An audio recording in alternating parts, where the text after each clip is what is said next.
Hello everyone, welcome back to my channel. This is Neha and you are watching Neha's biology.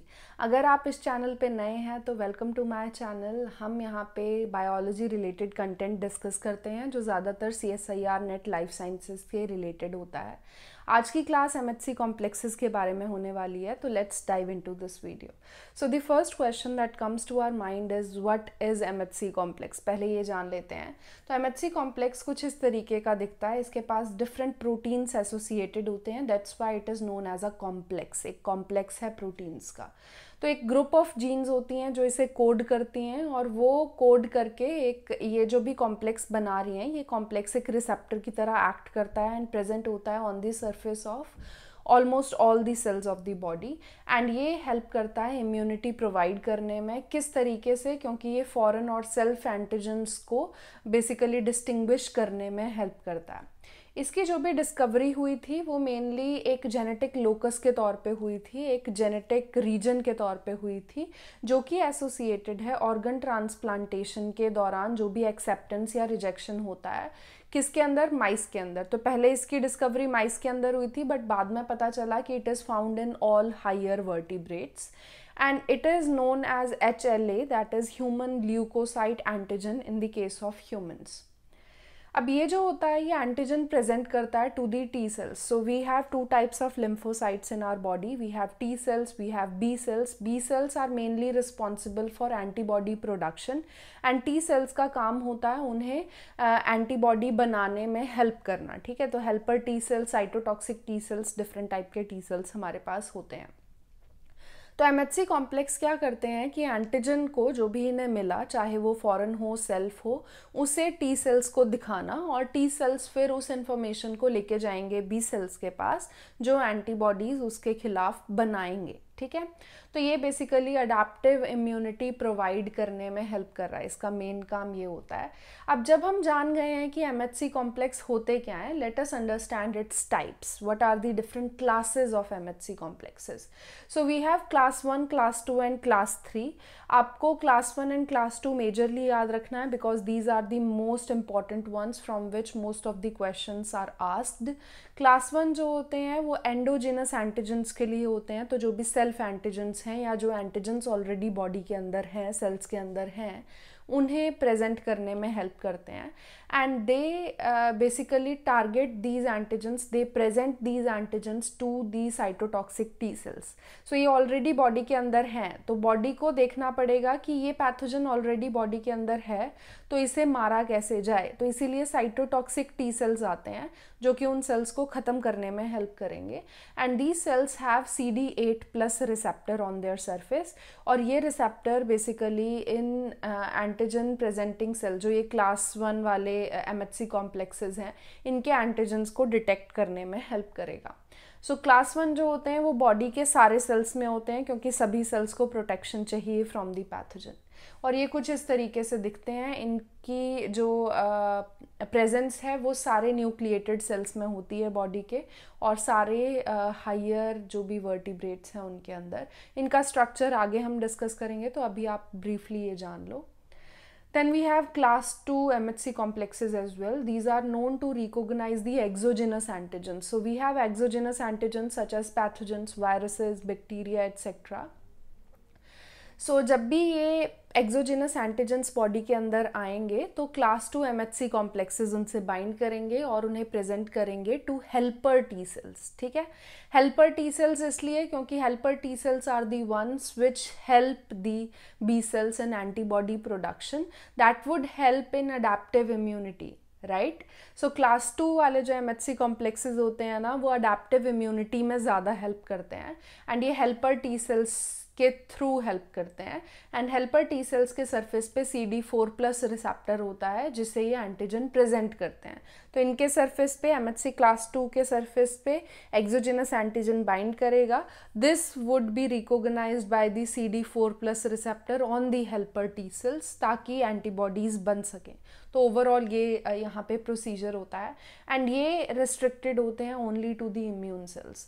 So antigen presenting cells are the major ones which actually show the presence of class 2 MHC complexes. तो ये आपको याद रखना है। इनमें macrophages, lymphocytes वगैरह आ सकते हैं एंड ये कुछ इस तरीके के दिखते हैं.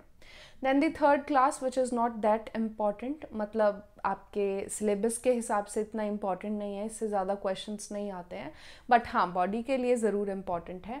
एंड ये कॉम्प्लीमेंट प्रोटीन्स हेल्प करते हैं प्रोड्यूस करने में एंड साइटोकाइनेंस एंड एंजाइम्स बनाने में भी हेल्प करते हैं. Because most of your questions are asked from class 1 और class 2 MHC complexes, that's why we are more concerned about those ones and उनके बारे में हम ज़्यादा डिस्कस करेंगे. तो उन्हीं का स्ट्रक्चर अब हम डिस्कस करने वाले हैं.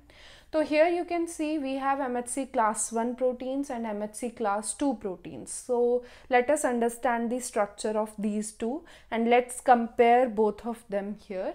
So class 1 जो MHC complexes होते हैं, here we have alpha 1, alpha 2 and alpha 3.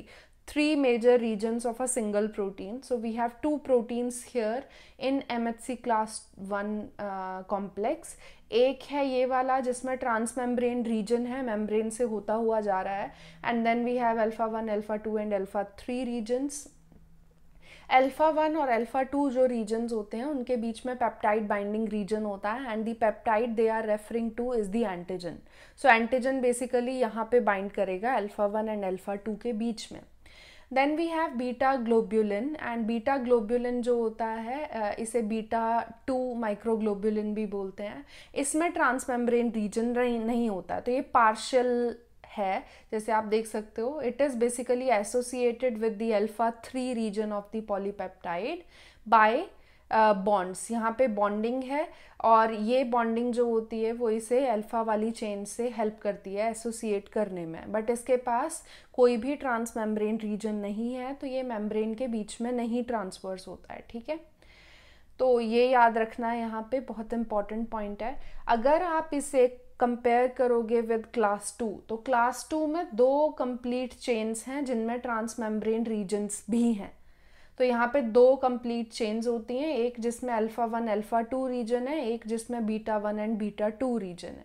And alpha 1 and beta 1 are the regions where the peptide binding region और antigen binding region is present.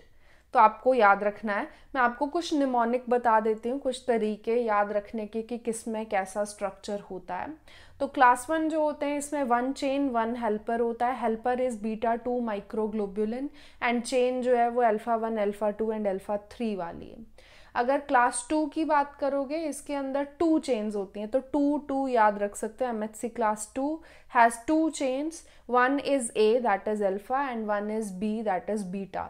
सो एक अल्फा और एक बीटा वाली चेन यहाँ पे होती है. अल्फा वाली में अल्फा 1 अल्फा 2 होगा, बीटा वाली में बीटा 1 एंड बीटा 2 होगा.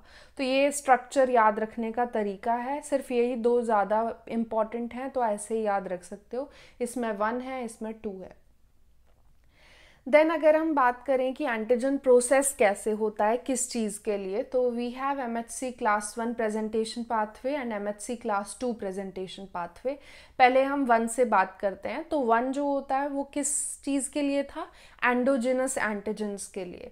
सो here we are starting with the endogenous antigens. So antigen uptake होगा. साइटोसोलिक प्रोटीन होते हैं बेसिकली, ये साइटोसोल में कुछ प्रोटीन लाई कर रहे होंगे जो कि एंडोजिनस एंटीजन की तरह एक्ट करने वाले हैं. एंड ये प्रोटीन्स जाते हैं via proteasomal degradation pathway and they are degraded to produce antigens. So antigen है क्या? एक पार्ट है प्रोटीन का जो कि एक पर्टिकुलर रीजन से आया. तो यहाँ पे ये सारे साइटोसोलिक प्रोटीन जो कि एंटीजन की तरह एक्ट कर रहे थे, ये डिग्रेड होके छोटे छोटे पीसेस में कन्वर्ट हो जाएंगे जो कि एंटीजन की तरह एक्ट करेगा. और ये रीजन्स हैं, ये छोटे छोटे पोर्शंस हैं जो बाइंड करते हैं MHC कॉम्प्लेक्स से, ताकि फिर उन्हें एंटीजन जो है उन एंटीजन्स को प्रेजेंट किया जा सके to the T cells. So first step was antigen uptake, second was antigen processing that is proteasomal degradation. And when these small antigens are produced, these are transported out of the cytosol to the ER. So this region is basically ER or the endoplasmic reticulum, जहाँ पे tap transporter होता है. तो पूछा जा सकता है आपसे टैप कहाँ होता है, याद रखना कि कौन से कॉम्प्लेक्स में कौन एसोसिएटेड है. तो टैप जो होता है वो बेसिकली इन एंटीजन्स को ईआर के अंदर भेजता है, क्योंकि ER is the region where MHC complex was produced. MHC complex क्या था? प्रोटीन था। तो प्रोटीन कहाँ पे बनेगा? ईआर के ऊपर बनेगा, मॉडिफाई होगा, ईआर के पास भेज दिया जाएगा। So the third step here is MHC1 loading. Now this loading is of the antigens जो कि यहाँ साइटोसोल से ईआर के अंदर आए। जब ये MHC कॉम्प्लेक्स 1 जो होंगे इनकी लोडिंग हो जाएगी तो ये ट्रांसपोर्ट होंगे to the Golgi apparatus in the form of vesicles, and these loaded MHC would then be transported to the membrane, plasma membrane of the cell. तो सेल के सरफेस के ऊपर ये आ जाएंगे एंटीजन लेके। जब ये एंटीजन लेके यहाँ आ जाएंगे तो T cell, cytotoxic T cells जो आसपास होंगे वो उन एंटीजन्स को रिकॉग्नाइज कर लेंगे बाय CD8+ रिसेप्टर्स। सो CD8+ रिसेप्टर टी सेल जो होंगे वो रिकॉग्नाइज करेंगे एंटीजन्स को, और फिर आगे जो भी प्रोसेसिंग है, आगे जो भी चीज़ उन्हें करनी है वो करेंगे। तो सेल्स को टारगेट करेंगे, सेल को मारेंगे, क्योंकि ये साइटोटॉक्सिक टी सेल्स हैं। तो वो आपको मैंने बताया। ये MHC कॉम्प्लेक्स 1 प्रेजेंटेशन पाथवे था। अगर हम सेकंड वाले की बात करें तो वहाँ पे क्या डिफरेंस है? तो सबसे मेजर डिफरेंस एक्सोजिनस एंटीजन का। तो यहाँ पे एंटीजन अपटेक बाहर से होगा, क्योंकि एक्स्ट्रा सेलुलर एंटीजन जो था वो यहाँ पे आता है, और फिर उसका फैगोसोम या फिर एंडोसोम के थ्रू डिग्रेडेशन होगा। सो MHC क्लास 1 में कैसा था? प्रोटियोसोमल डिग्रेडेशन। यहाँ पे फैगोसोम या एंडोसोमल डिग्रेडेशन होता है। तो यहाँ पे फिर एंटीजन्स बनेंगे, एंटीजन प्रोसेसिंग होगी, फिर उसके बाद these would be fused with the vesicles containing the MHC complex. So ऐसा नहीं है जैसा कि हमारे पास MHC क्लास 1 में था कि एंटीजन्स बने साइटोसोल में और फिर ER में भेज दिए गए ताकि MHC कॉम्प्लेक्स 1 से बाइंड कर सकें। यहाँ पे थोड़ा अलग होता है, क्योंकि MHC कॉम्प्लेक्स 1 बनेगा ER के अंदर, बट वो जो होगा वो इनवेरिएंट चेन के थ्रू, एक क्लिप नाम का प्रोटीन होता है, वो उस एंटीजन बाइंडिंग साइट को बंद करके रखेगा ताकि उससे कोई और बाइंड ना करे, और फिर वो MHC क्लास 2 वाला जो कॉम्प्लेक्स है उसे वेसिकल की फॉर्म में भेज दिया जाएगा टू दी साइटोप्लाज्म, और साइटोप्लाज्म में फिर वो फैगोसोम या एंडोसोम के अंदर जो भी चीज़ें थी उनके साथ फ्यूज़ करके जो क्लिप होगा, इनवेरिएंट चेन होगी, वो सब रिमूव हो जाएगी, और जो भी एंटीजन्स होंगे वो MHC कॉम्प्लेक्स के साथ बाइंड कर जाएंगे। ठीक है, तो ये डिफरेंस है दोनों के बीच में। और फिर जो भी ये MHC कॉम्प्लेक्स 2 है लोडेड वाला, ये प्रेजेंट होगा ऑन द प्लाज्मा मेम्ब्रेन, और किसको प्रेजेंट करेगा? To the T cells, helper वाले, helper T cells containing CD4+। So overall MHC complex के बारे में जानने के लिए this figure is very very important. तो अगर ये आपको समझ आ गई तो आपको सारा MHC कॉम्प्लेक्स वाला जो भी पाथवे है, सारी चीज़ें हैं, वो समझ आ गई। अब नेक्स्ट बात जो हम जानते हैं वो इनके बीच में डिफरेंसेस। तो यहाँ पे आप समझ सकते हो कि क्या क्या चीज़ें थी। तो MHC क्लास 1 जो होती है वो सारे न्यूक्लिएटेड सेल्स पे होती है बॉडी के। Class 2 APC antigen presenting sales के सरफेस पे होती है। MHC क्लास 1 जो होते हैं वो CD8+ रिसेप्टर को प्रेजेंट करेगा जो कि साइटोटॉक्सिक टी सेल्स पे होगा। MHC क्लास 2 प्रेजेंट करेगा एंटीजन को टू CD4+ रिसेप्टर जो हेल्पर टी सेल्स के ऊपर होगा। Endogenous antigen, internal antigen and external और एक्सोजिनस एंटीजन्स का डिफरेंस है। देन चेन्स का 1 अल्फा 1 बीटा वाली, हेल्पर वाली, and in class 2 we have 2 chains alpha and beta. And कहाँ से कहाँ पाथवे जाएगा? तो साइटोसोल टू ER जा रहा है इन MHC class 1 processing site. MHC class 2 के लिए एंडोसोम टू ER, इस तरीके से ये पूरी प्रोसेसिंग हो रही है। सो ओवरऑल हमने पढ़ लिया कि क्लास 1 क्लास 2 में क्या डिफरेंसेस होते हैं, किस तरीके से ये एंटीजन प्रेजेंटेशन या फिर प्रोसेसिंग होती है। अब एक फाइनली एक रीकैप देख लेते हैं। तो MHC क्लास 1 जो होते हैं एंडोजिनस के लिए CD8+ रिसेप्टर, एंड MHC2 जो होते हैं एक्सोजिनस एंटीजन्स के लिए CD4+ को प्रेजेंट करेंगे। प्रोसेसिंग के लिए टैप है प्रोटीन MHC क्लास 1 में, invariant chain and clip protein है इन क्लास 2 में। स्ट्रक्चर 1 चेन एंड 2 चेन का डिफरेंस है, तो वो आपको बताया है। एंड आप इस चीज़ को भी याद रख सकते हो, MHC क्लास 1 सारे जो भी वायरसेस या जो पैथोजेंस हैं सेल्स के अंदर, उनसे फाइट करने में हेल्प करते हैं। एंड क्लास 2 जो होती है वो एंटीजन प्रेजेंटिंग सेल्स को प्रेजेंट करेंगे, उनकी तरह प्रेजेंट करेंगे एंटीजन्स को to the T cells. And ये बेसिकली उन एनिमीज़ को टारगेट करते हैं या पैथोजेंस को जो सेल के बाहर थे। तो आई होप कि आपको सारा कॉन्सेप्ट MHC कॉम्प्लेक्स का समझ आ गया हो। बहुत इंपॉर्टेंट है हर एक स्टेप को, हर एक प्रोटीन को याद रखना कि किस में क्या चीज़ होती है, रिसेप्टर्स के नाम याद रखना। और अगर आपको ये वीडियो पसंद आई हो तो प्लीज़ इस वीडियो को लाइक और इसे शेयर ज़रूर करना। और आपने अगर मेरी वीडियोस को, मेरे चैनल को अगर सब्सक्राइब नहीं किया है तो प्लीज़ वो भी कर लेना, क्योंकि ऐसी और भी वीडियोस आने वाली हैं। ठीक है, तो नेक्स्ट क्लास में मिलते हैं। Bye bye.